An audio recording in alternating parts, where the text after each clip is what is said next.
Hello everyone, welcome all of you. കൊമേഴ്സിലെ വളരെ പ്രധാനപ്പെട്ട ഒരു സബ്ജക്റ്റ് ആണല്ലോ ഇൻകം ടാക്സ്. ഇൻകം ടാക്സിന്റെ ഒരു ജനറൽ ഇൻട്രൊഡക്ഷൻ ആണ് ഇന്നത്തെ ഒരു വീഡിയോ ക്ലാസ്സിലൂടെ നമ്മൾ ഡിസ്കസ് ചെയ്യുന്നത്. ഇൻട്രൊഡക്ഷൻ ആയിട്ട് നമുക്ക് ഡിസ്കസ് ചെയ്യാനുള്ളത് വാട്ട് ഈസ് ടാക്സ്, എന്താണ് ടാക്സ് എന്ന് പറയുന്നത്, അതേപോലെ ഫീ എന്താണ്, ടാക്സും ഫീയും തമ്മിൽ എന്തെങ്കിലും വ്യത്യാസങ്ങളുണ്ടോ, അതേപോലെ ഫൈൻ ആൻഡ് പെനാൽറ്റീസ് എന്തൊക്കെയാണ് ഇത് തമ്മിലുള്ള ഡിഫറൻസസ്. പിന്നെ മറ്റൊന്നാണ് ഒബ്ജക്റ്റീവ്സ് ഓഫ് ടാക്സേഷൻ, എന്തിനാണ് നമ്മുടെ രാജ്യത്ത് ഒരു ടാക്സേഷൻ സംവിധാനം കൊണ്ടുവന്നിട്ടുള്ളത്, അതിന്റെ ലക്ഷ്യം എന്തൊക്കെയാണ്. മറ്റൊരു ടോപ്പിക്കാണ് ഇൻകം ടാക്സ് ഇൻ ഇന്ത്യ. നമ്മുടെ രാജ്യത്ത് ഇൻകം ടാക്സ് വന്ന ഒരു വേ എങ്ങനെയാണ്, എന്ന് മുതലാണ് നമ്മൾ ടാക്സ് ഇൻട്രൊഡ്യൂസ് ചെയ്തിട്ടുള്ളത്, അതേപോലെ ഏത് ആക്ട് പ്രകാരമാണ് ഇൻകം ടാക്സ് ഇപ്പോൾ ഇന്ത്യയിൽ നിലവിലുള്ളത് എന്നതുമായി ബന്ധപ്പെട്ട ഒരു ടോപ്പിക്കാണ് നെക്സ്റ്റ് വരുന്നത്. മറ്റൊന്ന് ടാക്സ് സ്ട്രക്ചർ. ഇപ്പോൾ നമ്മുടെ ഇന്ത്യ രാജ്യത്ത് ഡയറക്റ്റ് ടാക്സ് ഉണ്ട്, ഇൻഡയറക്റ്റ് ടാക്സ് ഉണ്ട്. അപ്പോൾ ഏതൊക്കെ രീതിയിലാണ് നമ്മുടെ ഇപ്പോഴത്തെ ടാക്സ് സ്ട്രക്ചർ, എങ്ങനെയായിരുന്നു ആദ്യം ഉണ്ടായിരുന്നത്, ഇപ്പോൾ എങ്ങനെയാണ് എന്നുള്ള കാര്യം നമുക്കൊന്ന് ഡിസ്കസ് ചെയ്യാം. മറ്റൊന്ന് ഡയറക്റ്റ് ടാക്സ്. നേരത്തെ പറഞ്ഞ പോലെ ഡയറക്റ്റ് ടാക്സ്, എന്താണ് ഡയറക്റ്റ് ടാക്സ്, ഇപ്പോൾ നിലവിൽ ഏതൊക്കെയാണ് ഡയറക്റ്റ് ടാക്സ് ആയിട്ടുള്ളത്. പിന്നെ മറ്റൊന്ന് ഇൻഡയറക്റ്റ് ടാക്സ്, ഇപ്പോൾ നിലവിൽ ഏതൊക്കെയാണ് ഇൻഡയറക്റ്റ് ടാക്സ് ആയിട്ടുള്ളത്. ഇത്രയും ടോപ്പിക്സ് ആണ് നമ്മൾ ഇന്നത്തെ ഒരു ക്ലാസ്സിലൂടെ നമ്മൾ ഡിസ്കസ് ചെയ്യുന്നത്. First of all, what is tax, എന്താണ് ടാക്സ് എന്ന് പറയുന്നത്. Tax is a compulsory extraction of money from people by an authority to be spend for the common benefit of the society. സമൂഹത്തിന്റെ പൊതു നന്മക്ക് വേണ്ടിയിട്ട് ഒരു അതോറിറ്റി ആളുകളുടെ കയ്യിൽ നിന്നും നിർബന്ധപൂർവം വേർതിരിച്ചെടുക്കുന്ന എമൗണ്ടിനെയാണ് നമ്മൾ ടാക്സ് എന്ന് പറയുന്നത്. മറ്റൊരു അർത്ഥത്തിൽ പറയുകയാണെങ്കിൽ, tax is levied by a competent authority as a compulsory charge on genuine ground of imparting services for the betterment of society. സമൂഹത്തിന്റെ നന്മക്ക് വേണ്ടിയിട്ട്, അവർക്ക് സർവീസ് നൽകാൻ വേണ്ടിയിട്ട് നിർബന്ധപൂർവം ഒരു അതോറിറ്റി ആളുകളുടെ കയ്യിൽ നിന്നും അല്ലെങ്കിൽ ആളുകളുടെ വരുമാനത്തിൽ നിന്നും ഈടാക്കുന്ന എക്സ്ട്രാക്ട് ചെയ്യുന്ന അവർക്ക് മേൽ ചുമത്തുന്ന എമൗണ്ടിനെയാണ് ടാക്സ് എന്ന് പറയുന്നത്. നമ്മുടെ സമൂഹത്തിൽ ഒരുപാട് ആളുകൾക്ക് വരുമാനം കൂടിയ ആളുകൾ ഉണ്ടാവും. ആ ആളുകളുടെ കയ്യിൽ നിന്നൊക്കെ തന്നെയും നമ്മളെ എമൗണ്ട് ടാക്സ് ആയിട്ട് വാങ്ങിയിട്ട് നമ്മുടെ സമൂഹത്തിന്റെ പൊതു നന്മക്ക് വേണ്ടിയിട്ട് ചെലവഴിക്കുന്നു. ആ എമൗണ്ട് ആണ് ടാക്സ് എന്ന് പറയുന്നത്. അപ്പോൾ ടാക്സും ഫീയും തമ്മിൽ എന്തെങ്കിലും വ്യത്യാസമുണ്ടോ? Fees are charged as a consideration for the service rendered. Service നൽകിയതിന് കൺസിഡറേഷൻ ആയിട്ട് കൊടുക്കുന്ന ചാർജിനെയാണ് നമ്മൾ ഫീസ് എന്ന് പറയുന്നത്. ടാക്സ് എന്ന് പറയുന്നത് കമ്പൽസറി ആയിട്ട് ആളുകളെ കയ്യിൽ നിന്നും പിരിച്ചെടുക്കുന്ന എമൗണ്ട് ആണ് ടാക്സ്. ഫീസ് എന്ന് പറയുന്നത് സർവീസ് നൽകിയതിന് കൺസിഡറേഷൻ ആയിട്ട് കൊടുക്കുന്ന എമൗണ്ട് ആണ് ഫീസ് എന്ന് പറയുന്നത്. എക്സാമ്പിൾ നമുക്ക് ലൈസൻസ് ഫീ, രജിസ്ട്രേഷൻ ഫീ ഒക്കെ പറയാം. മറ്റൊന്ന് ഫൈൻ ആൻഡ് പെനാൽറ്റീസ്. എന്താണ് ഫൈൻ ആൻഡ് പെനാൽറ്റീസ് എന്ന് പറയുന്നത്? Fines and penalties are imposed as a punishment for the violation of law or for non-compliance of rules and regulations. നിയമ ചട്ടങ്ങളും റെഗുലേഷൻസും റൂൾസ് ഒക്കെ തെറ്റിക്കുകയാണെന്നുണ്ടെങ്കിൽ, വയലേഷൻ നടത്തുകയാണ് എന്നുണ്ടെങ്കിൽ അവർക്ക് കൊടുക്കുന്ന പണിഷ്മെന്റിനെയാണ് നമ്മൾ ഫൈൻ ആൻഡ് പെനാൽറ്റീസ് എന്ന് പറയുന്നത്. നെക്സ്റ്റ് പറയുന്നത് ഒബ്ജക്റ്റീവ്സ് ഓഫ് ടാക്സേഷൻ. നമ്മുടെ രാജ്യത്ത് എന്തിനു വേണ്ടിയിട്ടാണ് ടാക്സേഷൻ സംവിധാനം കൊണ്ടുവന്നിട്ടുള്ളത്, അതിന്റെ ലക്ഷ്യങ്ങൾ എന്തൊക്കെയാണ് എന്നുള്ളതാണ് പറയുന്നത്. First one, generation of revenue needed for the government. The major aim of taxation is generation of revenue needed for the functioning of the government. രാജ്യത്തെ ഗവൺമെന്റിന്റെ പ്രവർത്തനം ചെയ്യണമെന്നുണ്ടെങ്കിൽ ഒരുപാട് റവന്യൂസ് അത്യാവശ്യമാണ്. അപ്പോൾ ആ റവന്യൂസ് ഒക്കെ ജനറേറ്റ് ചെയ്യാൻ വേണ്ടിയിട്ടാണ് ടാക്സേഷൻ സംവിധാനം എന്ത് ചെയ്തിട്ടുള്ളത്, ഇംപ്ലിമെന്റ് ചെയ്തിട്ടുള്ളത്. മറ്റൊന്ന്, prevention of concentration of money in the hands of few. നമ്മുടെ രാജ്യത്ത് കുറച്ച് ആളുകളിലേക്ക് പണം കോൺസെൻട്രേറ്റ് ചെയ്യാതിരിക്കാൻ, അത് തടയാൻ വേണ്ടിയിട്ടും കൂടിയാണ് എന്ത് ചെയ്തിട്ടുള്ളത്, ടാക്സ് ഇമ്പോസ് ചെയ്തിട്ടുള്ളത്. ഒരുപാട് ആളുകളെ കയ്യിൽ അധിക വെൽത്തി പീപ്പിൾ ആയിട്ടുള്ള ആളുകൾ ഉണ്ടാവും.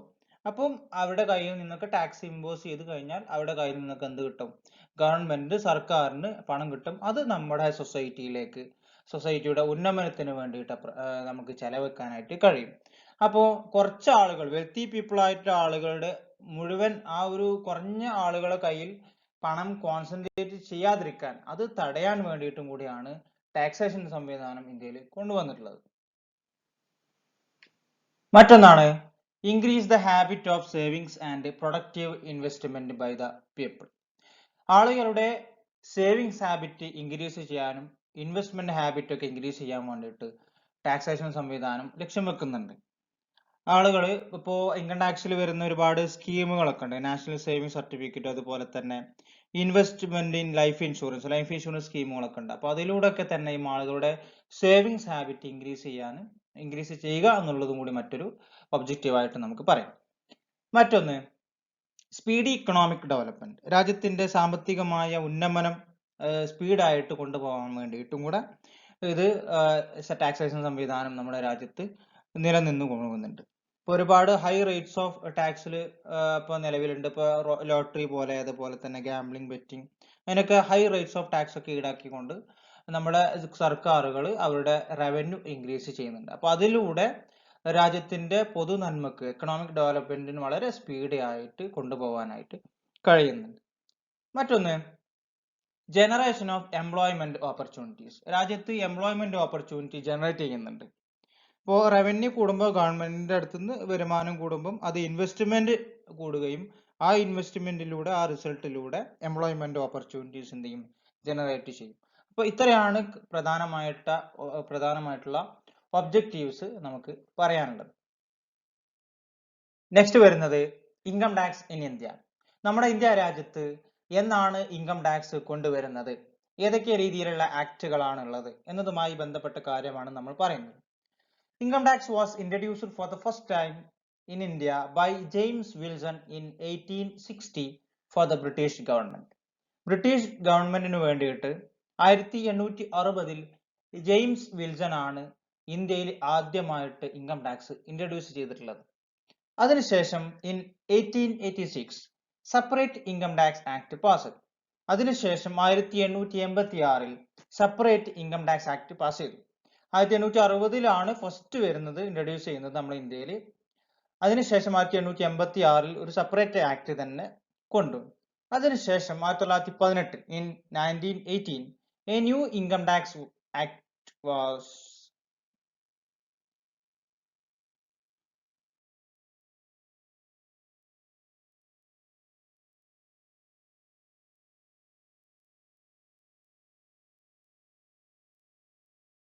നെക്സ്റ്റ് വരുന്നതാണ് ടാക്സ് സ്ട്രക്ചർ.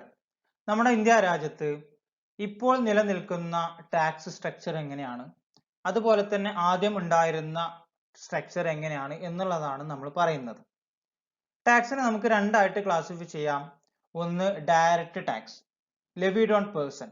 വ്യക്തികൾക്ക് ഈടാക്കുന്ന ടാക്സിനെ നമുക്ക് ഡയറക്റ്റ് ടാക്സ് എന്ന് പറയാം. മറ്റൊന്ന് indirect tax, levied on goods and services. Goods and സർവീസസിന് ഈടാക്കുന്ന ടാക്സുകളെ നമുക്ക് ഇൻഡയറക്റ്റ് ടാക്സ് എന്ന് പറയാം. ഡയറക്റ്റ് ടാക്സിനെ വീണ്ടും നമുക്ക് രണ്ടായിട്ട് ക്ലാസിഫൈ ചെയ്യാം. ഒന്ന് ഇൻകം ടാക്സ്, മറ്റൊന്ന് വെൽത്ത് ടാക്സ്.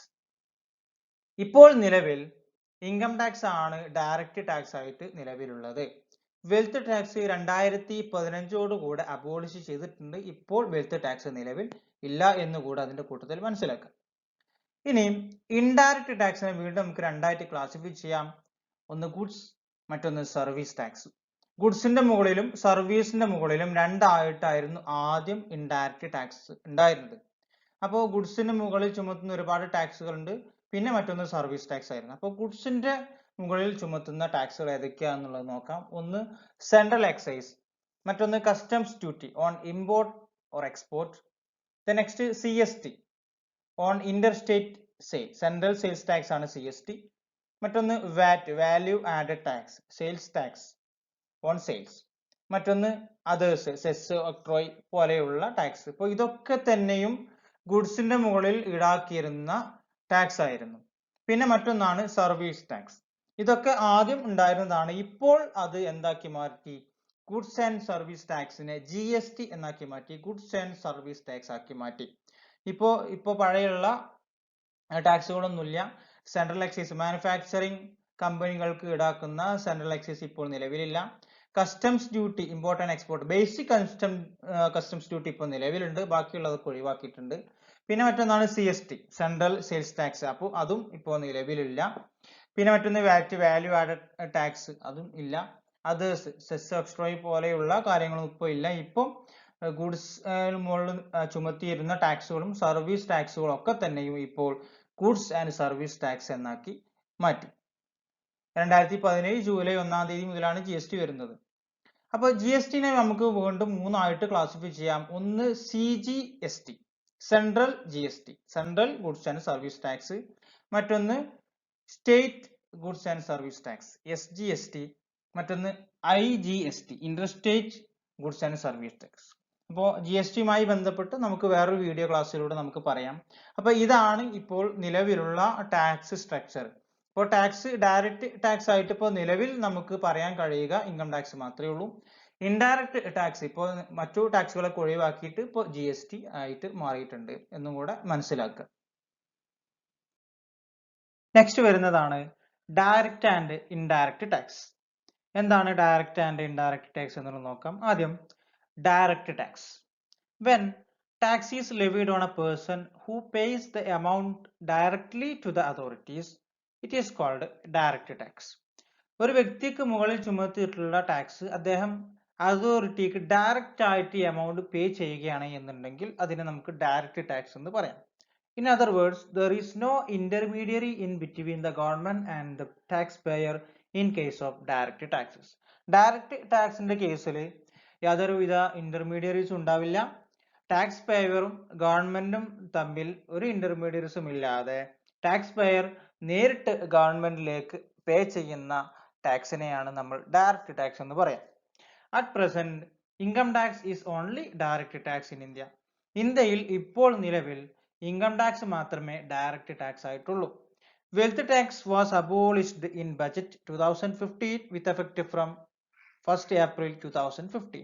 2015 കൂടെ വെൽത്ത് ടാക്സ് എന്ത് ചെയ്തിട്ടുണ്ട്? അബോളിഷ് ചെയ്തിട്ടുണ്ട്. ഇപ്പോൾ നിലവിൽ ഇന്ത്യയിൽ ഡയറക്റ്റ് ടാക്സ് ആയിട്ട് ഇൻകം ടാക്സ് മാത്രമേ ഉള്ളൂ എന്ന് കൂടെ മനസ്സിലാക്കുക. നെക്സ്റ്റ് വരുന്നതാണ് indirect tax. It is paid by the tax payer through an intermediary. ഇടനിലക്കാർ മുഖാന്തരം ടാക്സ് പേയർ, ടാക്സ് കൊടുക്കുന്ന ആള് ഗവൺമെന്റിലേക്ക് പേ ചെയ്യുന്ന എമൗണ്ടിനെയാണ്, ടാക്സിനെയാണ് നമ്മൾ ഇൻഡയറക്റ്റ് ടാക്സ് എന്ന് പറയുന്നത്. The government collects indirect tax from people through middlemen like traders, manufacturers, importers, service providers. അപ്പോൾ government tax, indirect tax collect ചെയ്യുന്നത് മിഡിൽമാൻ മുഖാന്തരമാണ്, എന്ന് പറഞ്ഞാൽ ഇടനിലക്കാർ മുഖാന്തരമാണ്. ആരൊക്കെയാണ് അവർ? ട്രേഡേഴ്സ് ആവാം, മാനുഫാക്ചേഴ്സ് ആവാം, ഇമ്പോർട്ടേഴ്സ് ആവാം, സർവീസ് പ്രൊവൈഡേഴ്സ് ആവാം. ഇവരിലൂടെയാണ് ഗവൺമെന്റ് ആളുകളുടെ കയ്യിൽ നിന്നും ടാക്സ് കളക്ട് ചെയ്യുന്നത്. ഈ ഒരു ടാക്സിനെയാണ് നമ്മൾ എന്ത് പറയാം? ഇൻഡയറക്റ്റ് ടാക്സ് എന്ന് പറയാം. ഇപ്പൊ ഡയറക്റ്റ് ടാക്സിൽ ഒരു മിഡിൽമാൻ ഇല്ല, ടാക്സ് പേയർ നേരിട്ടാണ് ഗവൺമെന്റിലേക്ക് ടാക്സ് പേ ചെയ്യുന്നത്. ഇൻഡയറക്റ്റ് ടാക്സിൽ മിഡിൽമാൻ മുഖാന്തരമാണ് ഗവൺമെന്റ് എന്ത് ചെയ്യുന്നത്? ടാക്സ് കളക്ട് ചെയ്യുന്നത്. ഇനി all the indirect taxes in India, including excise duty, service tax, value added tax, central sales tax, etc., merged into a single tax named GST, that is goods and service tax, with effect from 1st July 2017. 2017 July 1 മുതൽ നമ്മൾ നേരത്തെ tax structure പറഞ്ഞിരുന്നു, എല്ലാ indirect ടാക്സുകളും അതിൽ പെട്ടതാണ്. Excise duty ആവാം, service tax, വാറ്റ്, central sales എല്ലാം അതൊക്കെ മെർജ് ചെയ്തിട്ട് എന്താക്കി മാറ്റി? ഒറ്റ ടാക്സ് ആക്കി മാറ്റി. അതാണ് GST, goods and service tax, with effect from 1st July 2017. അപ്പോൾ GST ഇൻട്രൊഡ്യൂസ് ചെയ്തിട്ടുള്ളത് 2017 ജൂലൈ 1 മുതലാണ്. അപ്പം അതിന് മുമ്പുണ്ടായിരുന്ന എല്ലാ ഇൻഡയറക്റ്റ് ടാക്സുകളും ഒറ്റ ടാക്സ് ആക്കി മാറ്റി, GST ആക്കി മാറ്റി എന്നുകൂടെ മനസ്സിലാക്കുക. As A result, all the indirect taxes except basic customs duty, that is BCD, were subsumed in GST. ഇപ്പോൾ നമ്മൾ നേരത്തെ പറഞ്ഞു എല്ലാ ഇൻഡയറക്റ്റ് ടാക്സും GST ആക്കി. അതിൽ except basic customs duty, basic customs duty ഒഴികെ ബാക്കിയുള്ള എല്ലാ ഇൻഡയറക്റ്റ് ടാക്സുകളും എന്താക്കി മാറ്റിയിട്ടുണ്ട്? GST-യിൽ ഉൾപ്പെടുത്തിയിട്ടുണ്ട് എന്നുകൂടെ മനസ്സിലാക്കുക. ഇനി ഇൻ ഷോർട്ട് നമ്മൾ ചുരുക്കി ഒരു കൺക്ലൂഡ് ചെയ്ത് പറയുകയാണ് എന്നുണ്ടെങ്കിൽ, income tax is the only direct tax in India and GST is the only indirect tax in India. ഇന്ത്യയിൽ ഇപ്പോൾ നിലവിൽ ഡയറക്റ്റ് ടാക്സ് ആയിട്ടുള്ളത് ഇൻകം ടാക്സ് ആണ്. അതുപോലെ തന്നെ ഇൻഡയറക്റ്റ് ടാക്സ് ആയിട്ടുള്ള ഗുഡ്സ് ആൻഡ് സർവീസ് ടാക്സ് ആണ്, GST ആണ് എന്നുള്ളതും കൂടെ മനസ്സിലാക്കാം. അതിന്റെ കൂട്ടത്തിൽ ചേർത്ത് വായിക്കേണ്ട ഒരു കാര്യം, excise duty and other state taxes are still applicable on petroleum products and alcohol for human consumption which are outside the purview of GST. ഇപ്പോൾ അതിന്റെ കൂട്ടത്തിൽ മനസ്സിലാക്കേണ്ടത്, പെട്രോളിയം പ്രോഡക്ട്സിനും അതുപോലെ തന്നെ ഹ്യൂമൻ കൺസംഷൻ ഉപയോഗിക്കുന്ന ആൽക്കഹോളിക് പ്രോഡക്ട്സിനും ഒന്നും എന്തില്ല, GST ഇംപ്ലിമെന്റ് ചെയ്തിട്ടില്ല. അതിൽ നിലവിൽ തുടരുന്ന എക്സൈസ് ഡ്യൂട്ടിയും മറ്റു സ്റ്റേറ്റ് ടാക്സുകളും ഇപ്പോൾ നിലവിൽ തന്നെയുണ്ട്. അത് GSTയിൽ ഉൾപ്പെടുത്തിയിട്ടില്ല എന്നുകൂടെ മനസ്സിലാക്കുക. ഇപ്പോൾ മറ്റുള്ള എല്ലാ ഇൻഡയറക്റ്റ് ടാക്സുകളും എന്താക്കി മാറ്റിയിട്ടുണ്ട്, GST ആക്കി മാറ്റിയിട്ടുണ്ട്, ഈ ഒരു കാര്യം ഒഴികെ. അപ്പോൾ നമുക്ക് ഡയറക്റ്റ് ടാക്സ് എന്താണ്, ഇൻഡയറക്റ്റ് ടാക്സ് എന്താണെന്ന് കൃത്യമായ രീതിയിൽ മനസ്സിലായിട്ടുണ്ട്. ഡയറക്റ്റ് ടാക്സ് ഇൻകം ടാക്സ് മാത്രമേ ഉള്ളൂ, വെൽത്ത് ടാക്സ് അബോളിഷ് ചെയ്തിട്ടുണ്ട്. ഇൻഡയറക്റ്റ് ടാക്സ് എല്ലാ ഇൻഡയറക്റ്റ് ടാക്സുകളും എന്ത് ചെയ്തിട്ടുണ്ട്, GST ആയിട്ട് ഇപ്പോൾ മാറ്റിയിട്ടുണ്ട് എന്നുകൂടെ മനസ്സിലാക്കുക. നെക്സ്റ്റ് നമുക്ക് ജനറൽ ഇൻട്രൊഡക്ഷനുമായി ബന്ധപ്പെട്ട് ചേർത്ത് വായിക്കേണ്ട ഒരു ചെറിയ പോയിന്റും കൂടെ നമുക്കൊന്ന് മനസ്സിലാക്കാം. Income tax collected by the central board of direct taxes on behalf of the central government. Income tax collect ചെയ്യുന്നത് central board of direct taxes ആണ്. ദാറ്റ് ഈസ് CBDT ആണ് സെൻട്രൽ ഗവൺമെന്റിന് വേണ്ടിയിട്ട് ഇൻകം ടാക്സ് കളക്ട് ചെയ്യുന്നത്. Apex authority ആണ്, income tax authority ആണ് CBDT എന്ന് പറയുന്നത്. And the amount so pooled is shared between the center and the state based on the recommendation of the Finance Commission. Finance Commissionന്റെ recommendations പ്രകാരം ഈ income tax എന്ത് ചെയ്യുന്നു, സ്റ്റേറ്റിനും സെൻട്രലിനും എന്ത് ചെയ്യുന്നു, ഷെയർ ചെയ്യുന്നു. അതിന്റെ കൂട്ടത്തിൽ നോക്കേണ്ട ഒരു കാര്യം, the following taxes are not shared among the states. ഈ താഴെ പറയുന്ന ഒരു 2-3 ടാക്സുകൾ ഉണ്ട്. ആ ടാക്സുകൾ എന്ത് ചെയ്യുന്നില്ല, സ്റ്റേറ്റുമായിട്ട് ഷെയർ ചെയ്യാത്ത ടാക്സുകളാണ്. അത് ഏതൊക്കെയാണെന്നുള്ളത് നോക്കാം. ഒന്ന്, corporate tax or tax on the income of joint stock companies. കോർപ്പറേറ്റുകളുടെ ടാക്സ്, ജോയിന്റ് സ്റ്റോക്ക് കമ്പനീസിന് ഉണ്ടാക്കുന്ന അവരുടെ ഇൻകത്തിന് ഉണ്ടാക്കുന്ന ടാക്സുകളുണ്ട്. ആ ടാക്സ് ഒരിക്കലും സ്റ്റേറ്റുമായിട്ട് എന്ത് ചെയ്യുന്നില്ല, ഷെയർ ചെയ്യുന്നില്ല. മറ്റൊന്ന് union territory tax. Union territory tax share ചെയ്യില്ല. മറ്റൊന്ന് tax paid out of the union emoluments, that is paid out of consolidated fund of India. ഇന്ത്യയിലെ കൺസോളിഡേറ്റഡ് ഫണ്ടിൽ നിന്നും ഉണ്ടാക്കുന്ന, അതിൽ നിന്നും ലഭിക്കുന്ന എമൗണ്ടും എന്ത് ചെയ്യുന്നില്ല, ഷെയർ ചെയ്യുന്നില്ല. മറ്റൊന്ന് surcharge on tax. Tax on tax ആണ് സർചാർജ് എന്ന് പറയുന്നത്. അതും എന്ത് ചെയ്യുന്നില്ല, സ്റ്റേറ്റുമായിട്ട് ഷെയർ ചെയ്യുന്നില്ല. ഇത്രയാണ് ഈ ഒരു 4 കാര്യങ്ങളാണ്, 4 ടാക്സസ് എന്ത് ചെയ്യുന്നില്ല, സെൻട്രൽ സ്റ്റേറ്റുമായിട്ട് ഷെയർ ചെയ്യുന്നില്ല എന്നുകൂടെ ഇതിന്റെ കൂട്ടത്തിൽ മനസ്സിലാക്കുക.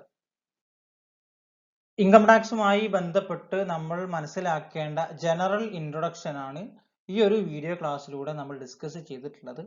ഇനി പുതിയ ടോപ്പിക്കും പുതിയ ക്ലാസ്സുമായിട്ട് നമുക്ക് മറ്റൊരു വീഡിയോയിലൂടെ കാണാം. Okay, thank you.